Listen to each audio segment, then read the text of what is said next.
Welcome to the SaferAfrica learning courses. My name is Sandra Vieira Gomes and I am a researcher from the National Laboratory of Civil Engineering of Portugal in the field of road safety. I will be your guide in Module 4 on safer roads.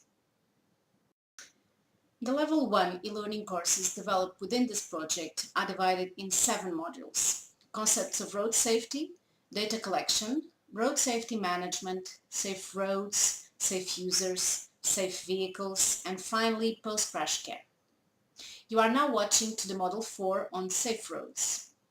This model includes 5 different sessions on road life cycle and general instruments for safety interventions at each stage, the driving task as related to road environment, impact of the safe system principles in road environment different stages, crash contributing factors related to the road environment, and methodologies to assess the effects of interventions.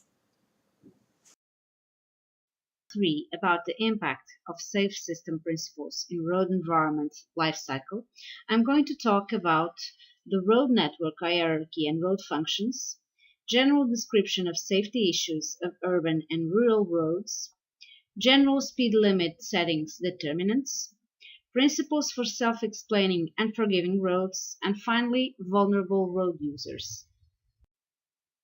We are now entering the first part about the road network hierarchy and road functions. Road classification is of major importance. Roads should be designed for a defined function which reflects the distance of travel, level of traffic flow, and desired speed of travel. Clear guidelines linking design to function should exist, particularly when different function levels or different geographical areas are managed by different road authorities. The match between driver behavior and road design will be optimized where the road design gives a clear message to road user of the function of the road and the hazards that are likely to be encountered. At the simplest level, road function can be divided into 3 groups: flow function, area distributor function, and access function. Whilst motorways will always cater for a flow function, the other road types are often not used consistently to reflect a particular function, and designs within the road type groups can vary considerably. On average, there are large differences in accident rates, both per kilometer and per vehicle kilometer, on the different road types, and thus national accident rates can be reduced by ensuring drivers use the most appropriate road for their trip purpose, and that the road design is optimized for its function. Roads with a flow function allow efficient and rapid throughput of long-distance motorized traffic. The number of access and exit points is limited. All motorways and express roads, as well as some urban ring roads, have a flow function. The quality of the flow increases with greater continuity and higher speeds of the vehicles using that road.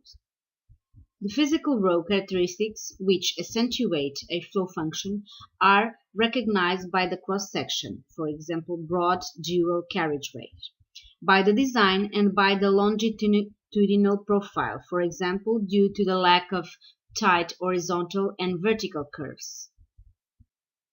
The main goal of roads with an area distributor function is to collect and disperse traffic to and from districts and residential areas on the one hand and flow roads on the other. The distributor function will perform better if vehicles on the road move at a lower speed. The road characteristics which indicate the distributor function can be found at all intersections, connections, and parking facilities along the road. The frequency and densities of such connections determine in part the flexibility of the distribution. Roads with access functions should make private property accessible, but in the broad sense, the access function of a road can be indirectly derived from the function of the area in the vicinity of that road. Both junctions and the road sections between them are for traffic exchange. It is mainly the pedestrians who are seen on the road who, sometimes too late, make the access or residential function of the road recognizable. More recently, a new type of function was defined. A mixed-use road can be implemented in areas with a specific vulnerable road user-friendly design, equal status for all traffic modes, and a speed limit of 15 km per hour. They can be applied to residential areas, shopping, offices, and recreation areas. This concept was originally created in the Netherlands and it was called the WUNERV. Roads within this category are characterized by various kinds of speed reduction treatments, both in terms of infrastructural elements and of road layout, resulting in a low-speed environment. Drivers don't feel comfortable with higher speeds, and vulnerable road users feel safe using that space freely. Rural roadways are designed to move traffic efficiently between towns. An adequate attention should be placed when a rural road enters a built-up area and speeds along the roadway should be reduced. Drivers on these rural roadways have expectations of high speed and continued flow, while drivers and pedestrians in the built-up areas often anticipate slower moving traffic. A transition zone on the roadway can be used to make drivers aware of the need for reduced speeds in order to accommodate these different needs and expectations. We are now moving forward to section 2 of this module about the general description of safety issues of urban and rural areas. Urban and rural areas have fundamentally different characteristics with regard to density of road networks, land use, and travel patterns. Consequently, the characteristics of fatal motor vehicle crashes differ between rural and urban areas. For example, pedestrian and cyclist deaths and deaths at intersections are more prevalent in urban areas, whereas a larger proportion of passenger vehicles and large truck occupant deaths and deaths on high-speed roads occur in rural areas. Although the same general function principles are applied for both urban and rural road networks, the detailed functions that need to be served differ, and the mix of traffic also differ. Thus, the way in which each function is translated into design also differs. Urban areas are characterized by having a high density both of traffic and of other functions being served by the road. They should consider a proper integration of traffic into residential space and cater for the needs of a wide range of road users using different modes. Accidents in residential areas have a larger involvement of children and elderlies, and accident locations are widely scattered rather than concentrated at black spots. Most accidents are likely to occur on roads with a distributive function within these areas, and the road layout plays an important part in the intensity of accident risk. Measures must not only address accident reduction, but should also take into account in residents' satisfaction with the area within which they are living. The rural network is usually provided by motorway standard roads, supplemented by other divided roads whose characteristics differ within countries. High rural flows are also carried on two-lane roads in some countries, although these are more suited to local rural roads. In what concerns accident figures, mention must be made to the fact that the average fatal accident rates per vehicle kilometer can be up to 6 times higher on two-lane rural roads than on motorways, and they decrease as traffic flows increase. This is mainly due to the speed reduction that is imposed with a high traffic flow. Fatal and serious injury accidents per kilometer are usually higher in divided carriageways roads, which do not comply with motorway standard, but less than twice than on motorways or two-lane roads. Additional figures on rural fatal accidents. They mainly occur due to single vehicles leaving the road, impacts at junctions, head-on impacts with opposing vehicles, and impacts involving vulnerable road users. It is not easy to distinguish urban and rural roads by their accidents or victims. And even if we do it for a specific region, that may not be valid for other regions. Neither crash frequencies nor fatality rate can entirely represent the influence of rural or urban settings on the segments. Some studies reported that fatality and injury rates in rural areas are higher than in urban areas due to the longer emergency response time and further distance to crash locations, or higher speed limits and worse driving habits, a lower rate of seatbelt use, road conditions, and accessibility to trauma care. But also some studies reported that crash frequencies in urban areas were higher than those in rural areas, because urban regions involve a more complex traffic conditions, high traffic volume, congestion, poor pavement conditions, etc. We are now moving to the third part of this session on the general speed limit setting determinants. Speed is a prime aspect of traveling, as it directly affects the mobility of people and goods going from one place to another. Today, everyone wants to have a high degree of mobility, and the possibility of traveling fast by air, rail, or road has become a requirement of our societies.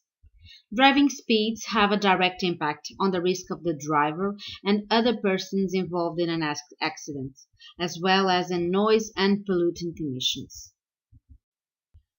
In traffic, drivers need, on average, a second to react to an unexpected event and choose an appropriate response. This is called reaction time. The higher the driving speed, the higher the distance traveled during this reaction time and before the response is initiated, reducing the opportunity to avoid a crash. The higher the impact speed, the more serious is the consequences in terms of injuries and property damage. The most well-known study on the relationship between speed and the occurrence of accidents is the power model, developed by Goer-Nielsen in 2004. The model suggests that a 1% increase in an average speed corresponds to an increase of 2% in accidents involving minor injuries, 3% in accidents involving serious injuries, and 4% in fatal accidents. The safe system approach cannot be dissociated from the speed limits definition. A traffic system adapted to the physical limitations of road uses is required. This means that forces that a human body can tolerate and still survive must be considered to design the road system and set the speed limits. It is important for drivers to understand what speeds they should drive. Roads should therefore be self-explanatory, reflecting speed limits and guiding road users in choosing the correct speed. This view is part of the concept of sustainable safety that aims to avoid the occurrence of serious road accidents and, where it is not possible to avoid them, to limit their consequences. Roads must be categorized according to their function and their characteristics must be identical in order to allow the predictability of road journeys. Given the highest concentrations of vulnerable users in urban areas, speed reduction in these areas is strongly recommended. According to the SAFE system, the following are considered reasonable speed limits: 30 to 40 km per hour in urban areas where there is a mix of vulnerable road users and motor vehicle traffic, 50 km per hour in areas with intersections and high risk of lateral collisions. If vulnerable road users are separated from motorized traffic, it is, however, possible to consider higher speed limits in these areas. For rural areas, it is recommended 70 to 80 km per hour on rural roads without median, with a higher risk of frontal collisions, and speeds higher than 80 km per hour may be acceptable if the road is designed with a physical separation of ways and a tolerant roadside. It is recommended that each country reviews the speed limits on its rural road network, and a good road design is crucial to create a safe environment for these high-speed roads. We are now entering the fourth topic of this session on the principles for self-explaining and forgiving roads. Self-explaining roads are roads on which the driver is encouraged to naturally adopt behavior consistent with the design and function. The aim is that different classes of roads should be distinctive, and within each class, features such as width of carriage, road markings, signing, and use of street lighting would be consistent through the route. Roads with different functions and different traffic compositions or speed limits should be easily distinguishable so as to be recognizable as diverse categories.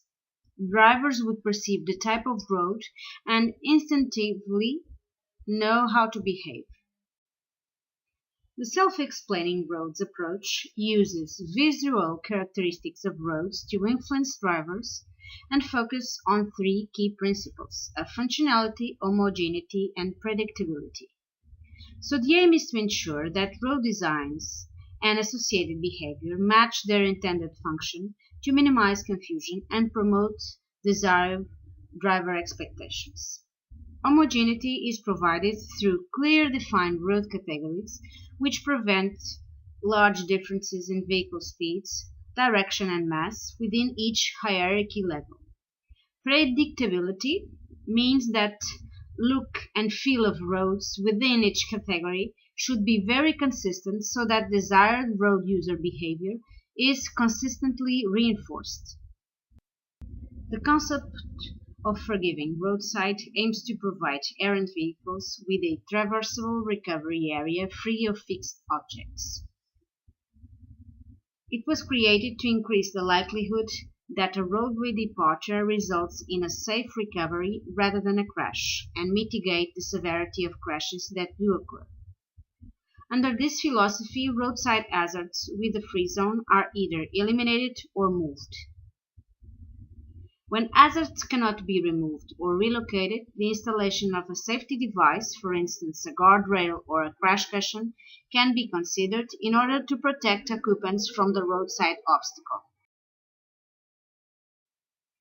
So we are now moving forward to the topic about vulnerable road users. Vulnerable users is a term applicable to those who are subject to a greater risk. According to the European Transport Safety Council, they are all those that are not protected by any kind of vehicle. Among these, pedestrians and cyclists are the ones that most likely won't inflict injury on any other road user, while motorized two-wheeled vehicles with heavier engines and higher speeds may pose a danger to others. And why are they vulnerable? Because they are not protected by a vehicle and its safety features, because they are smaller and less visible to other road users, and because they are more likely than other road users to be killed or seriously injured. For instance, the pedestrian is 284 times more likely to be injured or killed in a car accident than the driver of that car. A cyclist is 150 times more likely to be injured or killed in an accident with a car than the driver of the car. Among the vulnerable road users, some are more vulnerable than others, in particularly the elderly, the disabled, and the children. The elderly present a gradual decrease of their capacities to deal with difficult traffic situations, and are therefore subject to a greater risk of accident. As they are physically more fragile, the injuries suffered may have more serious consequences for them and for the younger age groups. Conscious of their own difficulties, they end up reducing their mobility and the reach of their social life. People with disabilities include any individuals with physical, sensory, or mental disabilities that affect their movements. They are usually pedestrians walking with or without artificial assistance or using a wheelchair, and some may be cyclists. Disabled people are at greater risk of accidents in difficult traffic situations or in parts of the infrastructure that are not adapted to their abilities, and they can also, in some cases, have a lower injury recovery. Children are also particularly vulnerable because their ability to cope with traffic evolves with age and remains severely limited in the first 9 or 10 years of their life. They do not have the capacity to deal with complex traffic situations. They are not able to distribute their attention to various stimuli and distract themselves with ease. There is therefore a high risk in any situation when motorized traffic is heavy or fast, visibility is limited, or drivers focus their attention on other vehicles and tend to forget pedestrians or cyclists.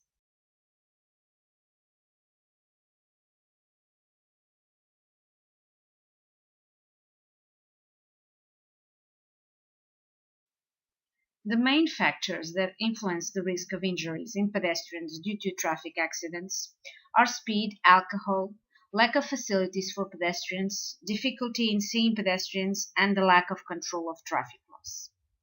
The speed at which a car travels affects both the risk of an accident and the consequences of it. The greater the speed of a vehicle, the less time a driver has to brake and avoid the accident. Alcohol intake is also an important factor influencing both the risk of an accident and the severity of the injuries resulting from it, as it impairs judgment, increases reaction time, decreases vigilance, and decreases visual acuity. The pedestrian network, in addition to guarantee the circulation of these road users, must also ensure the existence of a minimal vital space that allows to perform a whole set of social and leisure activities that do not necessarily imply displacement. But inadequate pedestrian visibility is usually a problem. Difficulties in seeing pedestrians is usually associated with tracks that are not lit or have a poor lighting, lack of lighting equipment on vehicles and bicycles, no use of reflective accessories or colored clothing by pedestrians, especially at night, at dawn, or at dusk, and sharing the road between pedestrians and vehicles at high speeds. There are several measures to improve pedestrian safety, with proven results in several studies. Among them, I would highlight the construction of sidewalks and pedestrian crosswalks, speed control, the creation of a network separating access roads from arterial roads, and ensuring that the traffic volume in the access roads is as small as possible, and redesigning public spaces to meet pedestrian safety needs. The construction of roads where high speed is permitted without adequate pedestrian facilities potentially increases pedestrian deaths and injuries. Pedestrian accidents are 1.5 to 2 times more likely to occur on roads without pedestrian crosswalks. An assessment of roads in low and middle income countries in Asia, Africa, Eastern Europe, and Latin America revealed that 84% of the roads surveyed had no sidewalks, although traffic was running above 40 kilometers per hour. The purpose of a pedestrian crosswalk is to indicate the preferred place for pedestrians crossing. However, their presence may not be sufficient to increase the safety of the crossing, and other measures such as medians and signals may be necessary. Other important considerations include the fact that crossing lanes are not appropriate where the traffic speed is high. The choice of crossing places should consider the shortest routes between 2 points, and pedestrian lanes should be properly placed to help drivers see pedestrians. In order to maximize the benefits of pedestrian crosswalks, they should be available on both sides of the street, have a rigid surface and an adequate width, be continuous and accessible to all pedestrians, and for so include access ramps and be free of obstacles, and include markings by type of user when shared by pedestrians and cyclists. Raised pedestrian crosswalks are solutions that force vehicles to slow down enough for pedestrians to survive a hit. They should be clearly marked and warning signs should be provided, but they are generally not suitable for high-speed environments. Benefits are more likely if there are other traffic calming devices before the crosswalk. A reduction of approximately 40% of pedestrian accidents can be expected from the installation of a raised pedestrian crosswalk. One of the most effective ways to improve pedestrian safety is, of course, to reduce vehicle speed.